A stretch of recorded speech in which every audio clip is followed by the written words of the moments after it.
SBY semakin memudar diterpa sinar Jokowi. Saya tidak harus izin sama beliau. SBY bukan bawahan Jokowi. Partai Demokrat bukan partai koalisinya Pak Jokowi. Kami saling hormat menghormati. Kalau itu keluar dari Ngabalin, hati-hati juga berbicara. Begini, saya tidak mengatakan hambatan ini saya dengan Pak Jokowi, tidak. Tapi ada hambatan dalam berkoalisi. Silahkan ditafsirkan sendiri. Ini nggak ada subsidi. Dulu subsidi sampai 340 triliun. Kenapa harga juga tidak bisa sama? Ada apa? Kenapa nggak ditanyakan? Sekarang subsidi sudah nggak ada untuk BBM. Tapi harganya bisa sama dengan di sini. Ya ini harusnya ditanyakan. Tanyanya ke saya jawab nanti. Partai Demokrat yang ingin membandingkan kerja Presiden Jokowi dengan mantan Presiden SBY melalui data, bukan melalui survei. Sudah jelas, sudah kasat mata, nggak perlulah pakai data, ya kan?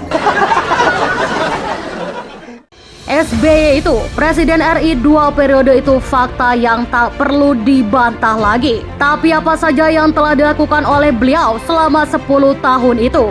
Ini yang perlu diperdebatkan dengan cara seksama, supaya tidak sampai ada dusta di antara kita.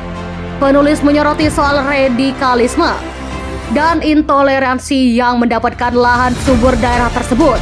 Ketika itu mungkin tidak terlalu dirasakan karena situasi relatif aman dan terkendali.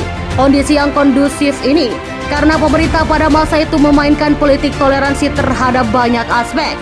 Salah satunya toleran terhadap kelompok atau pihak-pihak yang menyuburkan paham radikalisme.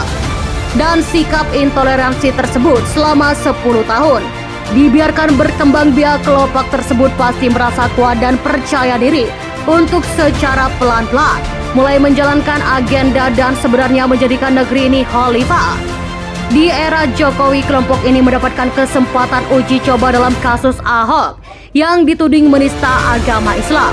Sukses mengumpulkan massa demo, sukses pula menurunkan Ahok dari kursi gubernur. Bahkan memvonis 2 tahun penjara. Bahaya mengintai NKRI karena bibit perusak ini dibiarkan tumbuh dan menggurita di masa SBY.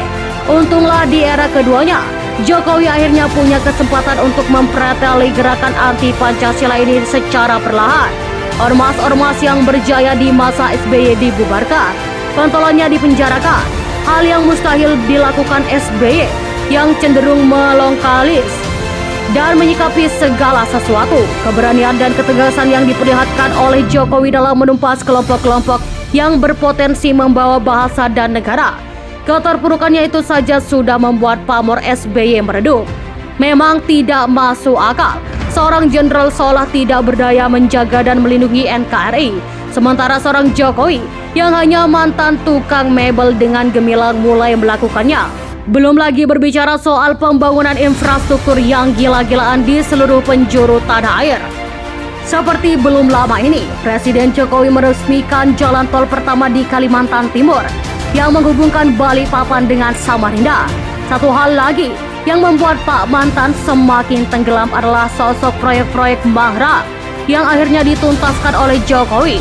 Berkaca dari sini, simpatisan SBY yang sedang berteduh dalam parpol pemimpinan Ahok pastinya berterima kasih pada Jokowi. Namun yang kerap terjadi akhir-akhir ini justru nyinyiran yang tidak berdasar. Seperti belum lama ini, giliran si Topi Keramat pengurus DPP Partai Demokrat menyoroti aksi bagi-bagi bingkisan oleh Presiden Jokowi kepada rakyat sebagai tidak layak. Dalam berbagai kesempatan, kepala negara memang kerap membagikan bingkisan dari dalam mobilnya. Jika ada yang tidak tepat sasaran atau sampai terjatuh ke selokan, itulah sesuatu yang tidak dapat dihindarkan.